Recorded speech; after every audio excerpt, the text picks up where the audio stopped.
Slack and E-Major welcome you to the My Type of Hype podcast, where we celebrate hip-hop, not just the hype.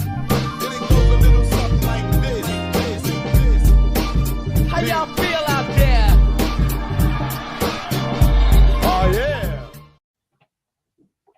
Welcome back once again, everybody, to the My Type Hype podcast. With your boy Slack in the building, as always. And as always, my co-host extraordinaire. What's happening, fellas? Bless, man. We're here, man. My Type of Hype, the podcast that celebrates hip-hop and not just the hype. The major Slack. What are we saying? You good? Yeah, back again in the building. Potter, aka Reggie McWorthy, aka Johnny Page, Mortal Kombat's finest.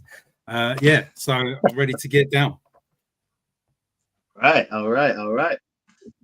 What's on deck this week, bro? So what we're gonna do, man? I was thinking about what album was I listening to? I won't say the album I was listening to, it's one of my picks. But I was listening to an album and I thought, you know what, this ain't even as bad as I said it was, man. And I just thought it'd be a good idea to look at some albums or artists. You can mix and match it however you want. That maybe we were too harsh on. And let's keep it real. We were probably too harsh on it because we come from an era where we were spoiled, as Slack always says. We were spoiled. Do you know what I mean? We were blessed, man. Week after week, classics were dropping. Not saying everything was a classic, but you know what I'm saying? Multiple classics. We were spoiled, man. Yeah, well, there you go.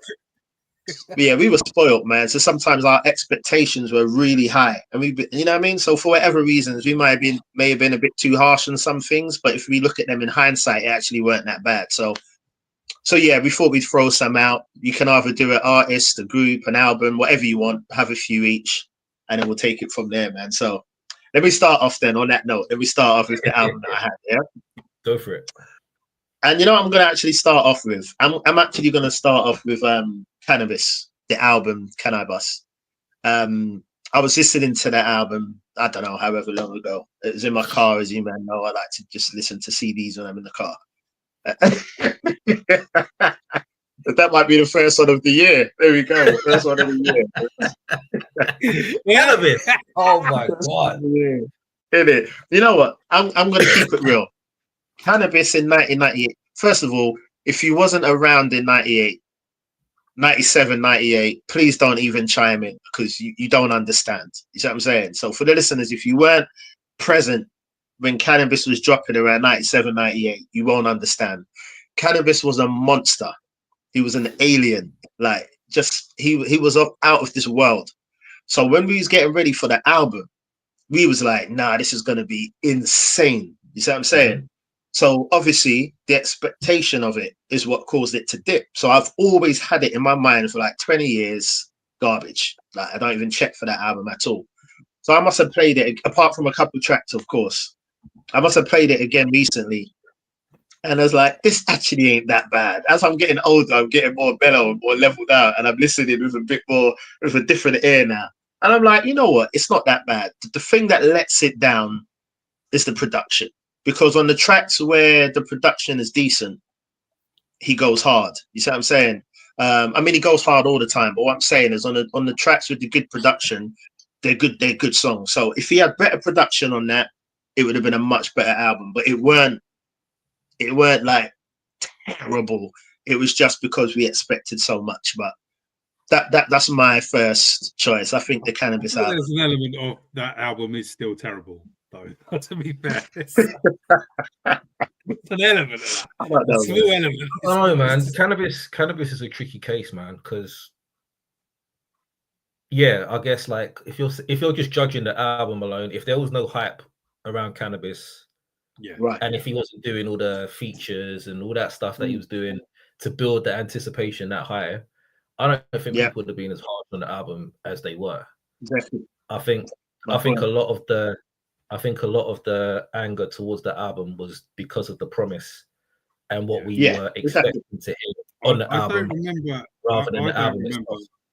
Certainly around them times, I don't remember an expectation for an MC being as high as it was for him at that point. Like, and then just the collective groan of disappointment when the album dropped. Yeah, it wasn't the sound I think that everyone was expecting. Like the sound of it wasn't a hardcore rap album. Do you know what I mean? Like I think we were expecting like Eric Sermon beats, or like he had access to whoever, and he ended up going White F and fucking Jerry Duplessis. It just didn't make sense for you to go that route when you had every producer in hip hop who would have given you beats. And obviously he had the beat LL, like he falling over themselves to work with him. Exactly. He was up here because he had, you know, the beef was going on, so his stock was high at that point. Second Round Knockout came out, and that was actually put on the album as well. So yeah, I don't know. I kind of agree with what you're saying, because I think the album was panned more for the expectation rather than what he actually dropped. What he actually dropped. The Clark Kent tracks were decent. Like what Clark Kent produced, they were hard tracks. I think he just needed a better production. Do you know what I mean? And it would have been a more lyrically. It weren't a letdown lyrically. It's just that the sound of it, like you said, he was coming off of the back off. We was like, nah, like, you know, it's just what we weren't expecting. But really, in hindsight, I don't think it's that bad. I mean, it is bad, but you get my point. I mean, it's because it's not as bad as we made it out that it was. But I wouldn't call it like a good or a great or a classic album. I just say it's an okay album. Okay, but people act like it's a 1 out of 10. They think it's like a That's my point. It ain't no 1 out of 10. But exactly. There's way worse albums than that, if we're being honest. So I get what you're saying. Yeah, man. Yeah. Who's hitting next? I can go next. Yeah, go ahead. I'm gonna go for Bone Thugs and Harmony, Thuggish Ruggish Bone. Yeah. The first time I heard that song, I literally laughed out loud. Like, what is this bullshit? For real? I laughed, bro. And I think it was me, my cousin, and one of my friends. It came on one of their music channels or whatever. And I just remember, like, literally, like, what is this? This is ridiculous. I love that from the jump, man. It just sounded so different from anything else. So I think it was kind of a bit of a shock value. I didn't quite understand what they were saying. And then the hook was just a bit weird, like, on the beat, considering how the beat was. And then just heard you say this a Thuggish Ruggish, but it was just weird. It just was weird. But then, I can't remember what happened, but when I heard it again, I was like, maybe it's not as bad as I thought. Then I bought the EP, because I bought everything anyway. Like, whether I liked it or didn't, I bought it. And then as I was listening to the EP, and then it came on there, and I was like, actually, do you know what? This actually goes pretty hard. And bro, I couldn't stop listening to it. I couldn't stop listening to that after. Like, the flows, everything on that song was tough. And me and my boys, like, we rinsed that in the end. And that EP as well, like No Surrender, Mo Murder, For the Love of Money, like, that's so hard. I really enjoyed it after that, man. So initially it took me a little while to kind of get used to a completely different style of rapping. But when I got over that, I was all over it, man.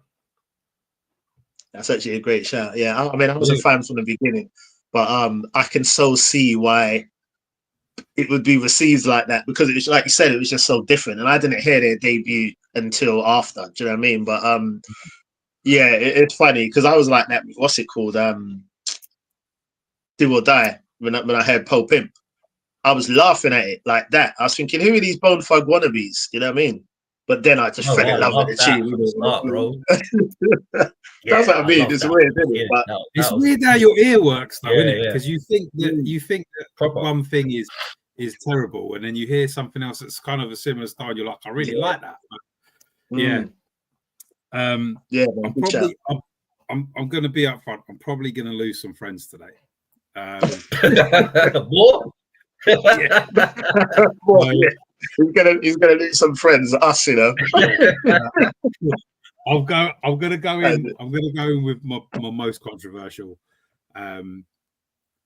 It's an artist and an album, I guess. So it's Tupac.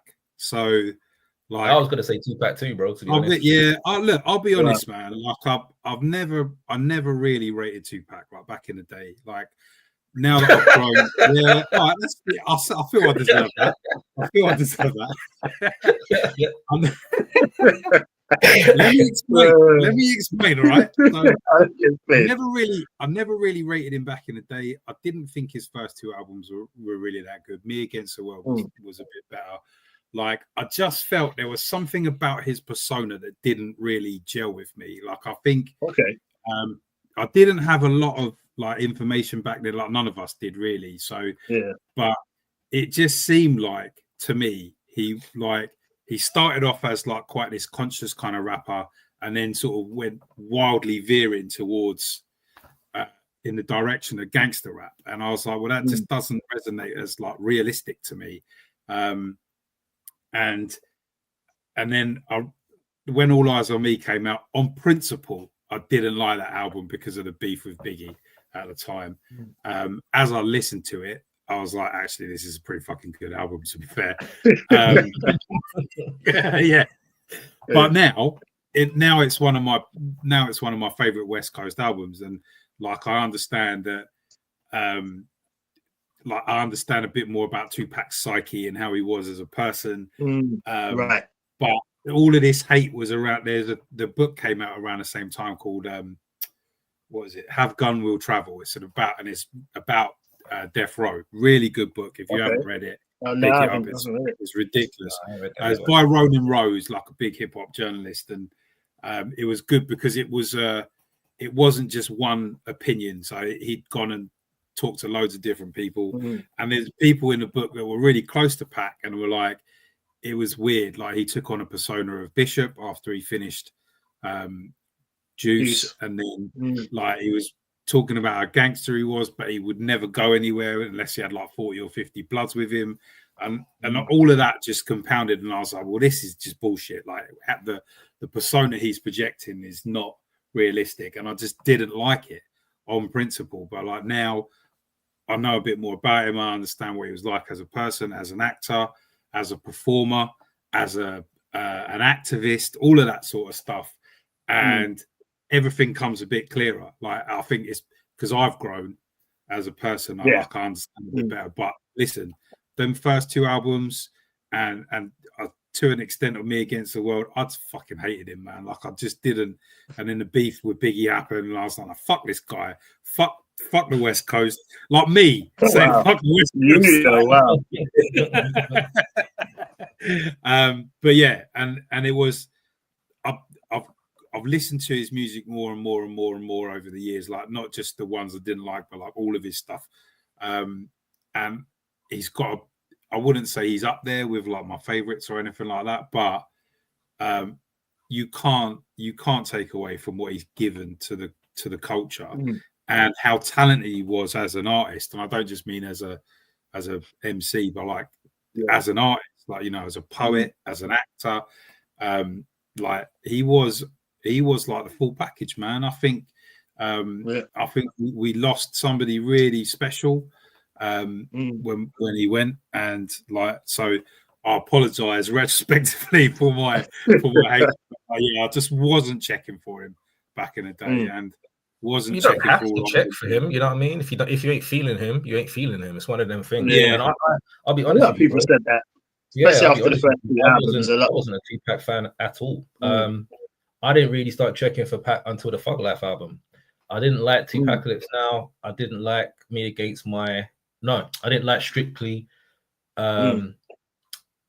So yeah, I liked a couple songs. I like Keep Your Head Up. I like I Get Around, and maybe a couple of others. But out of the album as a whole, I wasn't a fan, if I'm honest. Until when Thug Life came out, and then I love Me Against the World, Easy Mo B. Like I think every song on Me Against the World is strong. Like I think it's just a really good album, top to bottom. Probably his best album. I think it's his best. And I just bought that off a whim. Like I just bought it because I was like, it's new out, I'll buy it, even though I wasn't a big fan.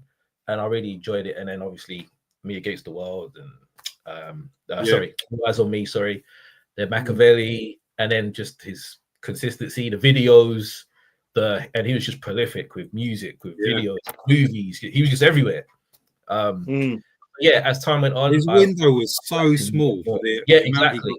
Small period of time. between 94 and 96, crazy. he was I don't think people understand. He was everywhere pre-internet era. Like what these dudes are doing now, when they're like, got an album dropping every 2 weeks. But he was doing movies, music, try to start like he was doing everything. And if you consider all the stuff he was on, features, double albums, rebrands, Machiavelli to Tupac, whatever, like he was everywhere in 2 years. Like that's kind of unprecedented when you think about it. So yeah. With most of in like sort of 94, 95, 96, most Bay Area rappers will have at least one Tupac verse or one of their albums somewhere. Like even ones you've never heard of. Like they all had like MC Breed and like all of them sort of people had loads of like Pac verses on there. So yeah, prolific area. Yeah. Yeah, man. No. I hear that, man. A lot of people. Yeah, he had to warm up a bit, I think. You know what I mean? He can see. Anyway, I'm not even going to get into it because, as most people know, he's probably like he's in my top 3 of all time. And it's weird to say, but it's not necessarily because of. Yeah, it's not because of his lyrical ability, even though I'm not taking anything away from that. I hate the whole Tupac ain't lyrical talk because I don't agree with it. But it's just him. It's just him as a package, like you said. Yeah. Just him as a package. Like he just embodies everything, man. He was a special guy. Like you can't dispute. There's no doubt. I strongly believe that, like, regardless of how I feel or felt about his music, I strongly believe that guy would have won an Oscar by now. Like his acting for somebody who came in like with Juice being his very first performance, like even that, I rewatched it again a couple of weeks ago and I was like, he's really good in this. Like for a first performance, he is outstanding. I don't know about an Oscar, but I can say he would have definitely had a strong filmography by now. Yeah, I think he 100% that kind of thing. Yeah, I agree, man. Yeah, man. Good shout. All right, I'm gonna go with another album, and I'm gonna go with Redman. I may have mentioned it on the show before. I'm gonna go with Red Gone Wild. For me, I never really rated that album much. I thought Malpractice was better, and I'm saying Malpractice because obviously we know all the ones up until that point. They're undeniable. But for me, it felt like 1 minute, am I right? He didn't drop anything after Muddy Waters, did he? 96. Yeah, Doc's the Name in 99. Sorry, of course. Doc's the Name, I mean. Yeah, perfect. So Doc's the Name 99, and then it was Malpractice, in it, if I'm not mistaken. Doc's the Name, Blackout, then Malpractice. Yeah, Solo, I mean. Okay, Malpractice, yeah, perfect. So for me, after Doc's the Name, I wasn't really checking for Redman that much, which, you know what I mean, is weird because we've had this discussion before. Him and Tretch are my first favorite rappers, do you know what I mean? So I always rated Redman highly. But I don't know, just for me, something after 99, I just felt like he weren't really hitting the same. So obviously you tap into the albums. Malpractice I thought was good, and I always thought Red Gone Wild was weak. I never really rated it that much for some reason. But I went back to it again. I think me and Slack, we've spoken about this. I went back to it couple months ago. Put it in my cars. I don't even think it's on streaming. Well, it's not on Spotify anyway. But I put the CD in my car and I couldn't take it out. It was in there for ages, man. I'm like, this is actually much better than I remember it being. It's better than Malpractice. I'm probably going to say something that will make you want to turn your cameras off, but going back and revisiting the catalogue, I think I prefer Red Gone Wild to Doc's the Name, if I'm honest with you. Doc's the Name's got some heat on it, but it's bloated. I hear that. I hear what you're saying. Do you know what I mean? Yeah, there's a lot on there that I can skip if I'm honest with you, man. But Red Gone Wild, but he's rapping, his actual rapping on the album is crazy. Yeah, definitely. Because I was listening to some of his verse, I was like, he was going crazy on this album. He was lyrically, and his rapping was as high as it's ever been. Yeah, but production-wise, I agree with you. I think it didn't hit me like it did the other albums because I was so excited. I remember when I got it, I was like, new Redman album. But when I played it, I wasn't as hype as I was as every other Redman album that I heard. I was like, it's okay. I had to listen to it a lot. You know exactly. I just have to listen to it once and I'm like, I'm in. But this one, I had to kind of educate my brain to like it, and I don't like doing that. You don't have to do that with Redman. Yeah, you never have to do that with Redman. You know what I mean? So over time, I definitely appreciate it more because his rapping is crazy. I totally hear what you're saying, bro. I totally hear what you're saying. Yeah. for the listeners or anyone, I might be wrong. I don't think it's on Spotify anyway. But if you haven't heard Red Gone Wild for a while, go back to it, man. And I think you'd be pleasantly surprised. It's much better than I remember it being, man. Seriously. Yeah. Malpractice as well. To be honest with you, I always thought Malpractice is definitely not a bad album in any stretch. Yeah. Like you've got when you actually go song for song, you got Liquor Shot and you got the song you Real got Niggas, Scarface and Trex and all them, you got Enjoy the Ride, you got Down South, you got some big joints on that album. I don't know why it gets overlooked so much. So I even prefer that slightly than Doc's the Name also, if I'm being completely honest with you. Because I just think musically, I think it's just better. I don't think he's rapping as good. But then you got like Icarus, who's got a couple verses there. He's sick. Yeah. Icarus, wherever you are, we need some more raps from you, bro. Bro. Icarus was sick. But yeah, I totally agree with that, man. I hear that. Yeah, man. All right, I'm gonna go with there's a couple, but I guess I could leave one for the next round. All right, I'm gonna go for Tribe, Beach Rhymes and Life. And when my auntie bought me that album when we was out shopping, and she was just like, "Do you want anything?" I was like, "I want that. I want that Tribe album." She bought me that, and I think it was written. I bought like 3 tapes that day, and I remember taking them, and I think it was Nocturnal as well. So I bought It Was Written, Nocturnal, and Beach Rhymes and Life. And I remember going home and I was like, "Oh, which one should I play first?" So I think I played Helter Skelter first. Loved it. Of course. Played It Was Written next, and I was like, because it wasn't Illmatic. You know what I mean? It wasn't Illmatic. So I was like, okay, I'll come back to that. And then I heard Beats Rhymes of Life, and I wasn't impressed, bro. I'm gonna be honest. I wasn't. It just didn't sound like a Tribe album to me. It was different. I think JD was involved in a lot of the production. But then it dawned on me, like over time, I knew every fucking word to this album. Yeah, I love it. I knew every word. I knew every transition. I knew every song. If I play it now, I still remember everything about the album. So I'm like, hold on a minute. I must have listened to this a lot for me to know it like this. And now I listen to it back to front. Like I absolutely love it now. Yeah, but I love it, man. I wasn't. It just, and I remember the reviews as well. They were like, it's a Tribe album, but what's this Umar stuff? Like, what's this new production style? Doesn't sound like all that. And I think maybe I might have been influenced by some of the negativity that surrounded it. You know what I mean? Instead of just forming my own opinion. Definitely. But I like it now. But back then, I think we was way more harsh, as you said right at the beginning. Like we were spoiled, man. Yeah, man. I actually love that album, bro. I actually love that album. It's my favorite album, to be honest. Really? Okay, that's interesting, man. Yeah, I love it, man. There's so many. And another thing, there wasn't enough Fife on that album. There was too much Consequence. There was not enough Fife. I didn't like that, and I still don't like the Consequence edition. But I can ignore him, and Isn't it funny that some of the negativity around that album was due to the change in production style and how opinions changed of how Dilla is thought of nowadays? But no one said the beats weren't good. That's the difference. They never said the beats are shit. They said it's different, and that is true. It's not the first 3 Tribe albums, the sound was different, and it was kind of like people weren't up on JD then. They didn't know who they were. Like, who's this JD guy? You know what I mean? Because he wasn't from New York. You know what I mean? He was from Detroit, and they're like, "Who's this Detroit guy making beats for Tribe Called Quest? This is weird." And it's not until later on people are like, "Oh, okay, so he's actually good." People hate change, man. Exactly. So I'll go with that one. Cool. So far, it's me now, yeah. Yeah. You got. Okay, so my pick is My Grandma's Basement by Jaron Benton. Now,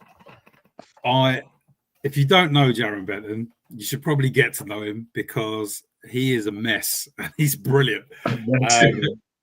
But one of my guys turned me on to him, and I just wasn't really at the time because he'd done some weird out EPs, and it's like Huffing Glue with David Hasselhoff, and shit like that. And he's a little bit shocking. And I just sort of come out of like listening to a lot of Necro, and I was a little bit like, I can't deal with this kind of hip hop anymore, because it's, I mean, I like violent rap, but like this was too much, man. Necro was just, he just ruined me for, I think, peace for a really long time. I was like, when I first got into it, I was like, this is brilliant. This is so insane. And then I'm like, this is actually a little bit wrong. And his name alone, like Necro, yeah. Yeah, I left that alone. Yeah, I mean, good for you, because that was the good choice. And I thought Jaron would be a little bit like that, because he's, he says a lot of shocking stuff. But I persevered with the album. Was actually really good, man. There's some really dope tunes on there. The lyrics are really witty.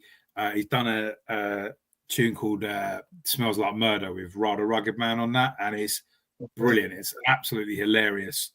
And it's what I think, if you're going to do like shocking rap, this is probably what it should be like, rather than just saying stuff for effect. It's really clever, and it actually improves the song. And then through him, I found back then he was with the Ill Mind guys, so it's like Dizzy Wright and wasn't he on Hopsin's label? Yeah. So and I wasn't really into Hopsin. Never got into him.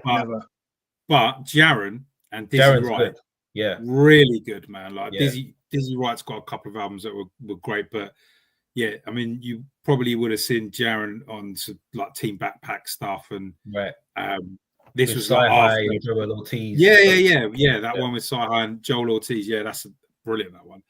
But that showcases actually what a good MC he is, and I think like his previous EPs were a bit niche. I think this is a bit more hip hop accessible. Like it's a crazy album, and there's some weird shit on there, but it's really good, man. It's really clever.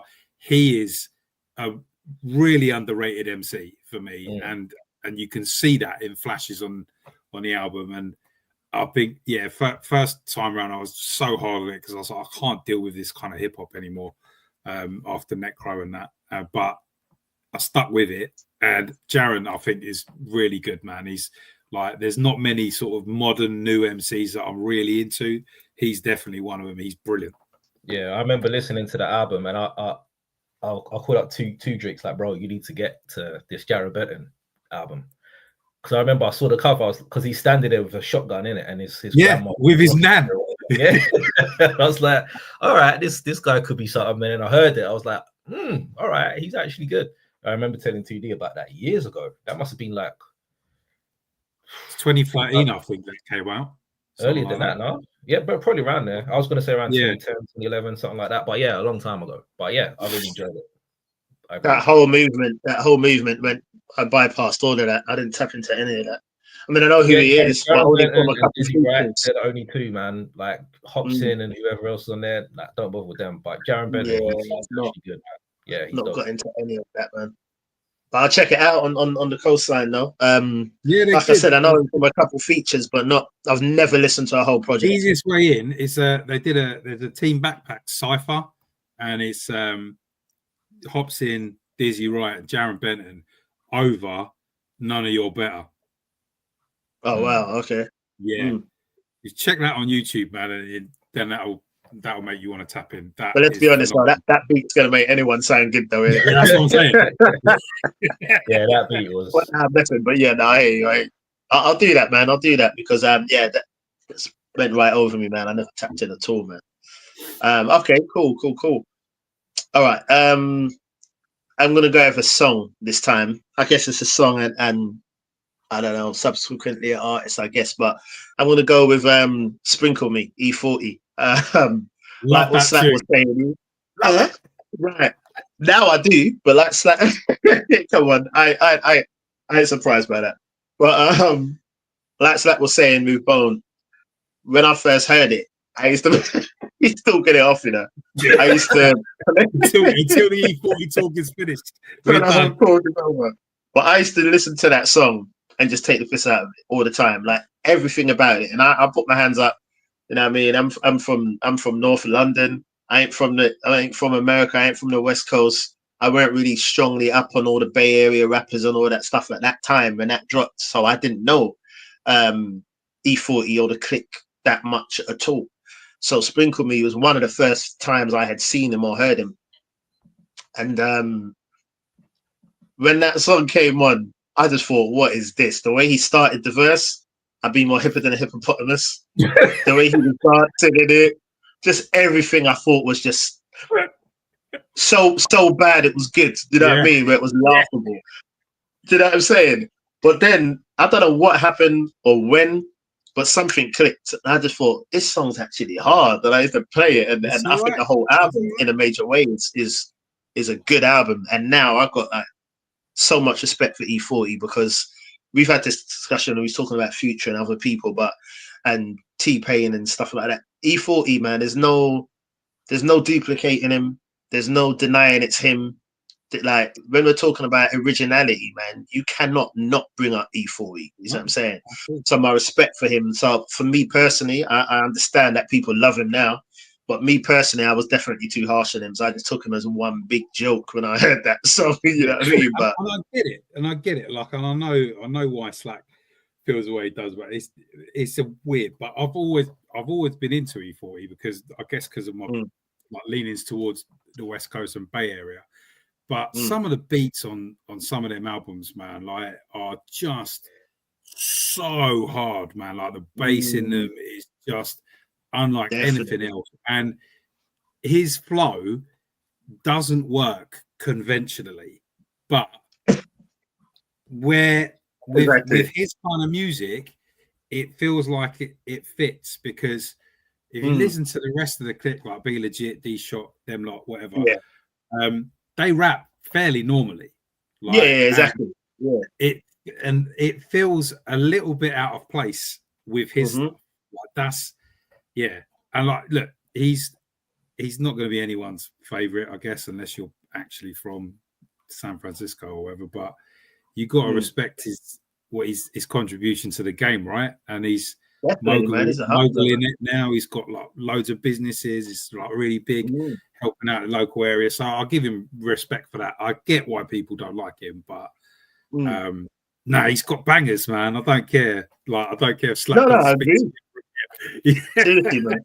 Seriously. All right, you can put your camera on now, bro. Yeah, done. It's your turn now. He's back. I'm not going to say anything about E40, man. E40. I'm going to send it to him. All right, I'm going to go for. Fuck it, man. I'm going to say. Nah. All right, I'll go for another one.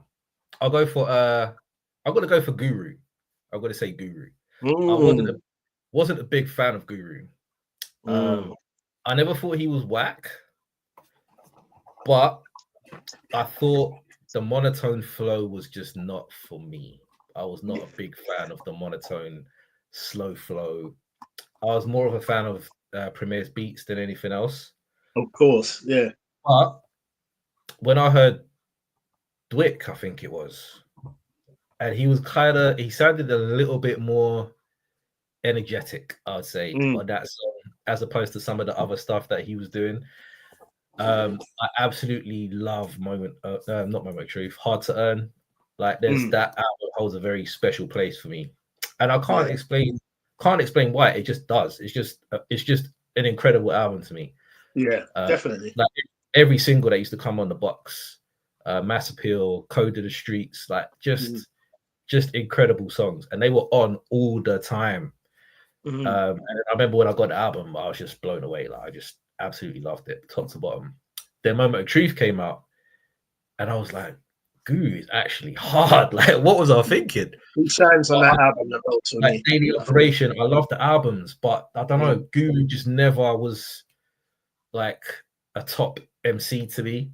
But I remember I was playing it one time, and my uncle was like, "Oh, I love Guru. I love Guru." And I was like, "What do you love about him?" He was like, "Listen to the brother. Like, he's so good." Yeah. I was like, I'm not getting it. But like, later on down the line, I was like, yeah, actually, he is pretty tough. Like I do fuck with Guru. Like R.I.P. But Definitely. yeah, it took a while for me to fully acknowledge his greatness, man. That's the epitome of like when you're listening but you're not hearing. Yeah. I mean, I was listening to what he was, and it wasn't, I don't know, I think maybe like a lot of MCs, they were using like metaphors and similes and being clever and animated, but he was just like, and it was just very basic to me. And his voice was dope, but the slow flow, I wasn't a big fan of maybe that. But later on down the line, I was like, all right, cool, I get it. And him and Primo, put on paper, if you was like Primo and Guru, you'd be like, nah, that doesn't work. But when you hear it, you're like, okay, it makes sense. Yeah, I'm with you, man. I must have put a tweet out a few years ago now, man. And I was just saying, like, rap confession. I was like, I used to literally think that Primo's beats were wasted on Guru. And I felt like, I don't know if I'm not saying I was right, but this is how I felt. I felt like Primo's best beats were always outside of the Gangstar albums. So I felt like maybe he, not dumbed down, that's the wrong thing, but he slightly changed his production a bit to meet more Guru's flow. And I didn't really appreciate it for years, man, like you said. But then, one day it just clicked, man. And I've shared the story before about listening to Moment of Truth with my son and what my son was saying about the actual song. And when you listen to Guru with older ears, man, it's just gem after gem after gem. And the very things that you said that, which is why we probably never liked him, are the things that make him so great now. He didn't need any of that. You see what I'm saying? Right. So yeah, man, that's a good shout. Definitely. Yeah, man, I'd agree with that. You next, bro. Oh, is it my turn? Okay. I'm gonna actually go with, what's this, number 4? Okay. I'm gonna go with Tikau, you know. And I know this is kind of one that causes a lot of debates on the timeline, but once again, we were spoiled. When we dropped, we had, Method Man single on the album. We just all knew Meth was going to be huge in it. And for me, I mean, he's not my favorite out of Wu, but at the time when we dropped, he was clearly the best rapper for me. And I thought, yeah, this Meth, whenever he was on the track, he always sort of took all the attention. It was just always Meth. So we was still like, does. You know what, this album's going to be mad. Yeah, still does. That's true. He still does. Yeah, right. And that's what I mean. So we was like, this album is going to be mad. So I remember buying it. If I'm not mistaken, it might have been the first album I bought with my own money. I've shared the story. I had big siblings in it. So I used to just get their records, their music, or they'd buy me things or whatever. But actually using my own pocket money and buying music, I think Tikau might have been the first album I bought with my own money, 94. So I think I bought that and the Brat Functified single. So yeah, man. And I would listen. I was bitterly disappointed, man. I was like, nah. Like, I was just like, what is this? And once again, like I said about Cannabis, if you weren't around in '98, you won't appreciate it. When people speak about Tikau now and hold it up as a classic, I feel like 99% of those people were not around in '93 or in '94 and got that firsthand. Maybe they were, I don't know, but most people, like someone said to me the other day, it's only Twitter why people are dissing Tikau, and I'm like, nah.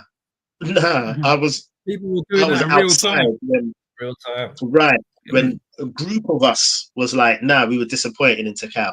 But anyway, for time's sake, now when I play it, that's probably the epitome of this episode. Actually, for me personally, I can't speak for other people.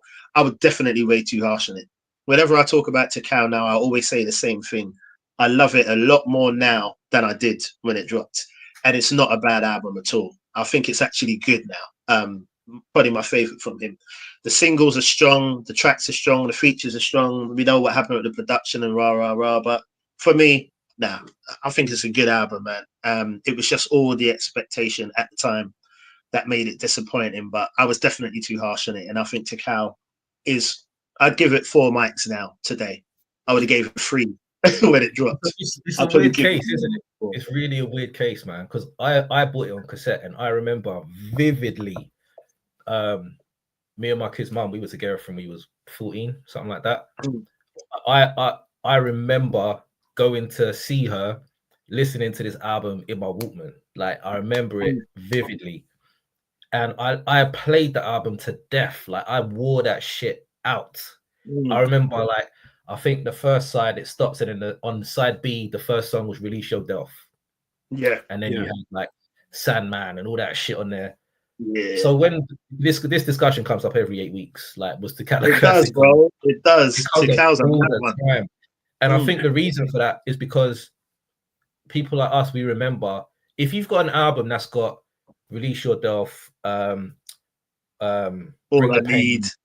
If you've got an album that's got all of them songs on there, how can you say it's not a classic, right? Some people will say that.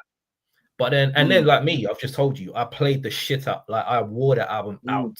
So how can I do that if it's not good? Yeah. But again, it's the expectation. It's cool for an album, but for a Method Man, star of the biggest group on earth, we was expecting way more. That's it. Yeah. So I think it's also like, I'm saying it's not bad, but it's not what it should. It should It's have not been what we like, wanted, expected. Yeah. But I think now, like, you grow as a fan. Do you know what I mean? Like, so when I was younger, when all them albums come out, you want a very specific sound because that's what you're listening to at the time. So, like, if you're, you go Chronic, Doggy Style, whatever, and then you go, well, I want some more gangster rap that sounds like this, and so you try and find stuff like that. But as you get older and you expand your musical taste, and you start to realize, like, how albums sound is completely different to when you first listened to it, and you appreciate the music a lot more because you've heard more stuff. So you're like, oh, actually, I kind of like how they came in with that one, or how they dropped the bars on that beat, and I think that's a lot to do with it because I didn't really like that Method Man album when it came out. I didn't hate it, but same as Jigs, I did it to death because we didn't have a lot of other choice at the time, and it was our first new project. And it was our first new project after 36 Chambers. Like now, in hindsight, like Potter saying, in hindsight, there was loads of variation. I don't care what anyone says. Only Built for Cuban Links don't sound like 36 Chambers. It don't sound like the dirty version. It don't sound like it didn't sound the same. So when you actually listen to Tikal, it actually does sound like a Wu-Tang album. So I don't know what it was about it at the time, but it was just like this. It almost sounded, which is silly to say because 36 Chambers was dusty, but for me, it almost just sounded incomplete and just not. I don't know. Do you know what I mean? But weird. It didn't sound. Man. It just. I don't know. And this is before the internet. Yeah, this is before the internet. This is before I heard about all the flooding stories and all that. So I'm not saying it because of that. It just, when I put it on and I dropped the needle, I just thought, I don't know. Don't, like you said, man. There's some hard tracks on there, but just listening to it, we didn't have Spotify and all them things where we would shuffle and just pull tracks. We would listen to albums from start to finish. And I just think when I used to listen to it and run it through, a lot of the time it became background music for me. Like I wasn't on it as much, whereas 36 Chambers took over my life. You see what I'm saying? So it's weird. It's weird. Again, I still know that album word for word to this day. How do I know it word for word unless I've listened to it? Same. Loads. It's true. It's weird. It's just weird. It's crazy. It's a weird case. You're right. You're actually right. It's crazy. But yeah, Tikal. I'm gonna go a bit left field with this one. So, and I'm fairly certain Slack's going to completely disagree with me, but Russ. God, I'm waiting for that. Yeah, I knew it. I was waiting for that as well. Look, I'm not going to sit here. I'm not going to sit here and pretend like Russ is some ultra elite MC that we've all been sleeping on. Like all of the stuff that is said about him, he's bland. There's not much going on. It's like he's picking at a carcass of the music. Or like I get all of that. That's fine. But I found out that he's just recorded bare amounts of music and he owns all the rights to it, everything like that. So, and he's just periodically releasing stuff that he's just done and just reaping the benefits of that. So I've got to admire the hustle. And then, but I don't know if it was his newest album, but like I got an album of his, I think it was last year called Chomp 2.5. And look, there's a lot of his stuff is good because of the features. I'm not gonna pretend that or the production, because he's the production and the people that he's got guesting on. But Chop 2.5 is actually a pretty good album. Like Ransom was on that one, isn't it? Yeah, I was fully prepared to hate it because, like, I was arguing with my friends here who really like him. Same thing that Slacks was saying. He's bland. He's rubbish. It's like Little Dicky. Like they're just sort of like dipping their toes into hip hop. Like, there's a level of inauthenticity, and I get it. But I listened to Chomp 2.5, man, and I was like, this is actually pretty good. Like he's fine. The production is really good. It sounds really crisp, and like the guests he's got on it are fantastic. So, like, I'm not gonna say that's elevated in him into like me having a new opinion. I still think he's not all of that, but I was deliberately harsh on the album before I'd even heard it, just based on all of the other stuff. And I was actually really pleasantly surprised by it. And it, I do revisit it now and again because I liked it. I like the beats. I like how it sounds. It flows nicely. He's got people that I like on it, and like I said, I admire his hustle, man. The way he's like just stacked music so he can release it periodically and always have like a constant thing of new material. I just think that's quite an interesting way to approach the business, and make money and doing something that he loves. I can't hate on that, man. The last couple albums I heard, if I'm keeping it real, they weren't terrible, but like you said, the only reason why I can't rate him is because the only reason why I can't rate him like that is because he's never the best thing on his album. So it's like, it's just weird. Like you said, it's the production, it's the guests, it's everything but him that makes the album decent, which is why I don't rate him like that. But in respect to what you're saying, I'm not rating him. You're not rating him, you're rating the music that he put. I get it. Yeah. Like, so in that case, I'd agree. Side man on your own album. How are you the side dish on your own shit? Like, I could never respect that. I'm sorry, that's just not for me. If man will listen to your album because of a producer or because of the features, I'll tell you how bad it was. When that Chomp album came out, the internet made a Russ-free version of that album. They literally took all his I've got it. I've still got that album. They took all his verses off and just left the features and the producers. That's how disrespected Russ is. Yeah. So sorry. I've got no time. It's the album I like. It's not him. I'm just something about that a rough poster behind you there, bro.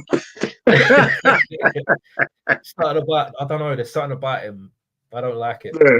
He's way too arrogant, man. And the curly the long curly hair and shit. I agree 100% with everything you're saying. But I was hard on the album before I heard it, and hearing it, I actually quite like it. Do I like it? Yeah, no, it's a decent album. I agree. Without him. Yeah. I get that. Nah, I don't like them dudes that come out of nowhere, and because they've got, like, if you look at what his fan base will be, you know what his fan base is saying. And like, he talks like he's one of the greatest, and I'm doing all these tours and I'm doing this and that. It's like, bro, I don't give a shit. Like, you're a sideman on your own album. Like, there's nothing you can ever say to me. I don't care how much money you got. That's nothing to do with me. You're like, you are a sideman, and I've never seen you featured on a big album and kill it. Never. Like, so that's what I care about personally. So I think that's the thing, is like, he's at a spot where he can get pretty much whoever he wants to. Rappers sell their asses every day. Like, they don't care. But do you ever see that reciprocated and those guests get him on their album? No, you don't. Doesn't happen. And because these rappers are like, oh well, he's got a big young white fan base. Maybe if I drop a verse, like, maybe I could get it. That's how it works. But I would never purposely listen to a Russ album. I'm sorry, that's just not me. But all right, man, we'll have to go. Maybe this is the last one. I'm gonna say your last one. All right, I'm just gonna keep it sweet. Nas, It Was Written. Wasn't a fan initially. Yeah. Didn't sound at how I expected. I didn't like the first single. Did not like Street Dreams at all. I thought the video, the whole concept, Casino, Awful. I just thought back, bro. I didn't like it. I didn't like If I Ruled the World. Still don't like it. Didn't like the single with Dre, whatever the hell that was called. Nas is coming. I hated that shit. Like the whole track pretending they're smoking some big spliff and hey Nas, like it was just disgusting. I just remember listening to that, just like, what is this? Like I didn't like it at all. Nas was rapping. I really liked the first song, The Message, and as it goes on, there's some big songs on there. But the singles, I still don't like the singles. I don't like them to this day. I didn't like the fact that he went to the Track Masters after having Primo, Pete Rock, Large Professor, Q-Tip. Then your next album is with the fucking Track Masters. Like I don't know, man. It's I wasn't a fan. I ain't gonna lie. I don't understand how you make that. Like it's not even a leap. It's like a step down, isn't it? Like he wanted radio. He wanted radio play. That's all it was. That's all it was. Like, his label was like, "Oh, Illmatic, yeah, great, well done. Like one of the best albums." That's for the cheats. This is for the radio. Yeah, that's what it was. How many of your songs were played on the radio? None. So we need to fix that. We need to get you out. I get it. I understand. We're gonna get Lauryn Hill on a track. We're gonna get Track Masters to do your beats. We're gonna get Dr. Dre on there. I get it. I totally get it. I know how the music industry works. But it didn't work for me. Still my favorite Nas album, man. I can't lie. I mean, now when I hear people say that, yeah, it sounds revisionist to me. I get people have their own opinions, fine. But yeah, I can happily remove at least 5 songs off that album and never hear them again. I can't do that with Illmatic. And you might say, Illmatic's only got 9 actual tracks and 1 intro. Yeah. But I only skipped 1 song on there. So that's 8 tracks for me. I can play it front to back again and again. I could play it now again and not skip. The only thing I don't like is One Time for Your Mind. That's it. But with and that's not bad. Written, I skip too much. I heard what you're saying. I heard what you're saying about the revisionist thing because I think it was Tony of the Dome was online the other day, and he was like, and he was basically questioning that. He was like, how many of you actually liked It Was Written and had it as your favorite album? I'll be honest, well, not at first because it needed a bit of time to marinate with me, but I can be honest, like for years, before the internet era, for years, It Was Written has been my favorite album. Now, if you ask me what's Nas's best album, it's Illmatic, definitely. But my favorite is It Was Written. I'll say this, and I'll say it a million times over. No MC, in my opinion, and Nas ain't even my favorite, but no MC at any time was rapping better than Nas was rapping on It Was Written.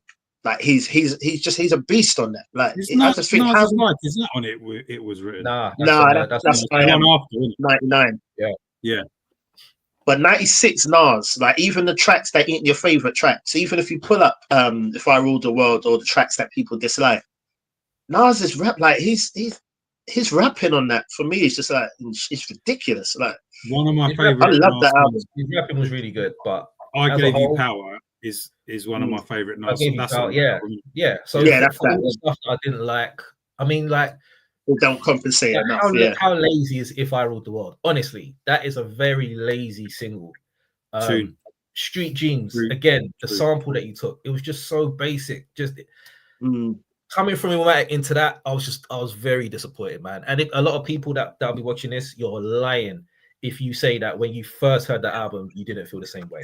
So, but anyway, I definitely didn't. I didn't play it and think, right, this is better than Illmatic straight away. I didn't. It was a bit of a slow burner for me. But did I like it straight away? I immediately loved it. I immediately liked it. But it was a few years after where I started realizing I prefer this to Illmatic because I play it more. And you know what it is as well, though? I think it's just where you're at in life and your age and everything. Obviously, 94, I was hard into hip hop, but I don't know. I feel like when Illmatic dropped, I was 13 probably. When It Was Written dropped, I was 15. And my mindset was different. And I don't know if that adds to it, but like, do you know what I mean? So I just think the time it dropped as well for me. It was when I was probably in the biggest point of my consumption of hip hop. And I don't know, but I hear you and I agree. I do think a lot of people are saying it because it's the cool thing to say, and people like being different. Like when I say I prefer Ultimate Warrior to Hulk Hogan, people are like, nah, no way. It's not to be different. It's how it's always been. That's how I did. You see what I'm saying? Yeah. But I hear that. But yeah. I think a lot of people would agree with you on that. But I love it, man. I love it. Yeah, man. So as always, man, thank you guys for joining us. Hope you enjoyed the episode as always. And as always, if you have anything to add, pop it down below if we forgot anything, or if you have any that you didn't like initially but you love now. We're more than happy to hear from you. Like, share, subscribe as always. Thank you for joining us. So from me, your boy Slack in the building. Thank you very much. See you on the next one. And my co-host is Jordan, man. I feel like I've let the side down. I had like 6 honorable mentions that I haven't mentioned today, but I'm stuck to the script. But yeah, man, E-Major, you know what it is, man. My type of hype. What are we saying, boy? You want to sign us out? Yeah, listen, I feel just as bad because I had 2 or 3 that would definitely have ruined them friendships. So let's say them. But yeah, listen, appreciate you guys tuning in every week. So yeah, just keep on, and we'll see you lot next week. Until the next one. Peace.